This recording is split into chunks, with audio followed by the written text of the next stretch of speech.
মাহফুজ আলম ও আসিফ মাহমুদ সজীব ভুঁইয়ার বিরুদ্ধে দুর্নীতির অভিযোগ আনিয়ে তদন্ত ও বিচারের দাবিতে ঢাকার সড়কে বিক্ষোভ হয়েছে।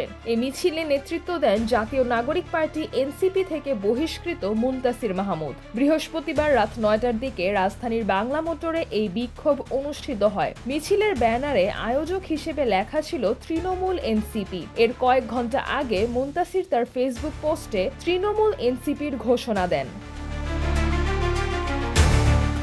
মিছিল শেষে হোটেল ইন্টারকন্টিনেন্টালের মোড়ে অনুষ্ঠিত সংক্ষিপ্ত সমাবেশে মুনতাসির বলেন, দুজন ছাত্র উপদেষ্টা জুলাইয়ের প্রতিশ্রুতি নিয়ে সরকারে গেলেও তা রক্ষা করেননি, বরং সীমাহীন দুর্নীতির মাধ্যমে জুলাইয়ের সঙ্গে গাদ্দারি করেছেন। তাই উপদেষ্টা হিসেবে দায়িত্ব নেওয়ার পর যেসব নিয়োগ প্রকল্প টেন্ডার হয়েছে, কাদের দেওয়া হয়েছে এবং কি বিনিময়ে দেওয়া হয়েছে তা প্রকাশ করার দাবি জানান তিনি।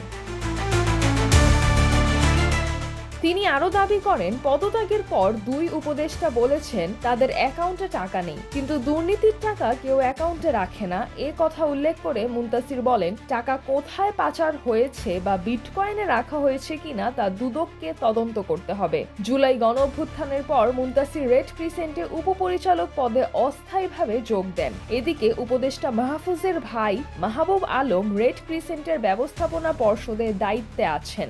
অক্টোবরের দ্বিতীয় সপ্তাহে মুনতাসির রেড ক্রিসেন্টের চেয়ারম্যানের বিরুদ্ধে অভিযোগ তুলে কয়েকদিন ধরে মগবাজারের কার্যালয়ে বিক্ষোভ করেন।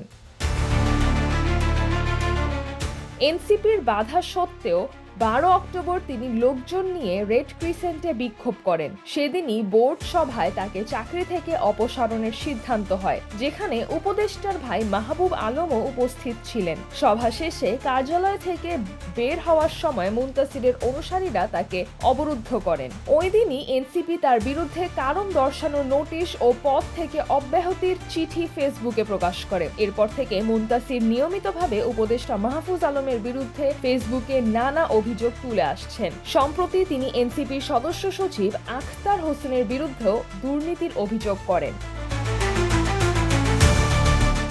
সিজরাতুল আভা, দৈনিক আমার বাংলাদেশ।